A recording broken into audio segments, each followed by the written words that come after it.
စီယာတင်ပဲထပ်ပင်းသည်နောက်ဆုံးမိနစ်ထဲမှာအတော်လေးရင်ခုန်စရာကောင်းတဲ့အထိုက်အတန့်တစ်ခုကိုတော့မြင်ခဲ့ရတာဖြစ်ပါတယ်စီယာတင်ရဲ့ကစားသမားတွေထိချက်မမီလိုက်တဲ့အနေအထားတစ်ခုဟာဒီမှာတင်တော့ဥဆောင်ကိုခွင့်ပြုပေးရဖို့အတွက်တော်လေးကံကောင်းခဲ့တဲ့အနေအထားတစ်ခုလို့ဆိုရမှာဖြစ်ပါတယ်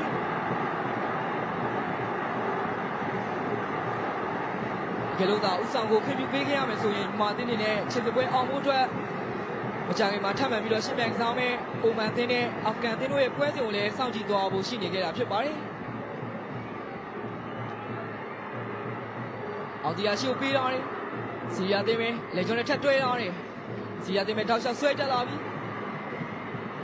ရှင်မာလီမာတင်ရဲ့ခန်းစစ်ကပဲခေါင်းတက်ပြီးတော့ရှင်းလုပ်ထားခဲ့တာဖြစ်ပါတယ်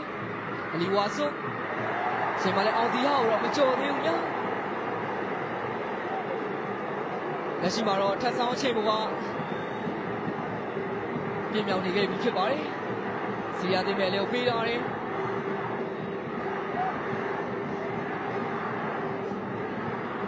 အောင်ဒီဟာရှင်းလုပ်ထားတယ်ညာကိုဟင်းဒီရဲ့ကျွန်တော်တင်ဆက်နေတဲ့ချိန်တွင်းမှာပဲ19နှစ်လောက်ဝေးကွာနေတဲ့တကယ်ကိုပြည်သက်တွေရောကစားသမားတွေရောလိုချင်နေခဲ့တဲ့အာရှဖလားဝင်ခွင့်အိမ်ဘက်ကတကယ်ပဲဖြစ်လာခဲ့ပြီဖြစ်ပါတယ်ဟုတ်ပါတယ်ကိုကြီးဆိုရင်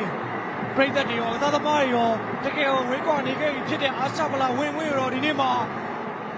ယူဆကွန်အသင်းဝင်ခွင့်ရရှိသွားခဲ့ပြီလည်းဖြစ်ပါတယ်တခွင်းလုံးဒီပါခွင့်ပြည့်လာရောက်အားပေးခဲ့တဲ့ပြည်သက်တွေရဲ့အားပေးမှုကတကယ်ကိုလုံးဝအလဟတ်တမဖြစ်ဘူးဆိုတာကိုတော့ဒီနေ့မှာမြန်မာကစားသမားတွေအကောင်ဆုံးတက်တည်ပြပြီးတော့အာရှဖလားဝင်ခွင့်ကိုတော့အကောင်ဆုံးရယူသွားနိုင်ခဲ့ပြီဖြစ်ပါတယ်ဟုတ်ပါတယ်ကိုကြီးဆိုရင်မြန်မာပြည်သက်တွေတကယ်ကိုပျော်ရွှင်နေတဲ့ပုံရိပ်တွေကိုတော့ကျွန်တော်တွေတင်သာမြင်ထားခဲ့ရလည်းဖြစ်ပါတယ်ပြည်သက်တွေရဲ့အားပေးမှုကလည်းဝယ်ပြီးဆုံးချိန်မှာတော့ပုံပုံမြိုင်ဆိုင်လာခဲ့သလိုကစားသမားတွေအနေနဲ့လည်း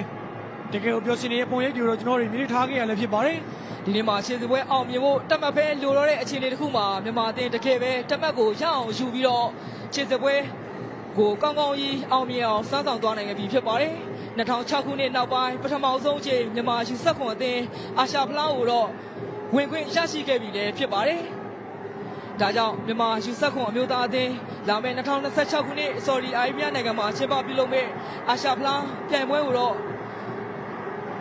အကောင်းဆုံးထပ်မံဝင်ရောက်ရှင်းပြိုင်သွားဖို့တော့ရှိနေကြတာဖြစ်ပါတယ်ဒါကြောင့်လက်ရှိချိန်မှာမြန်မာယူဆက်ခွန်အသင်းအာရှဖလားဝင်ခွင့်ရရှိသွားပါတယ်ဆိုတဲ့အကြောင်းတင်ဆက်ရင်းနဲ့မကြခင်မှာတော့ကျွန်တော်တို့ရဲ့တိုက်ရိုက်ထုတ်လွှင့်တင်ဆက်မှုတော့ရန်နာသွားတော့မှာလည်းဖြစ်ပါတယ်ဒီနေ့ပွဲစဉ်ကိုကြည့်ရှုပေးခဲ့ကြတဲ့ပရိသတ်တယောက်ချင်းစီတိုင်းကိုလည်းကျေးဇူးအထူးပင်တင်ရှိပါတယ်ခင်ဗျာ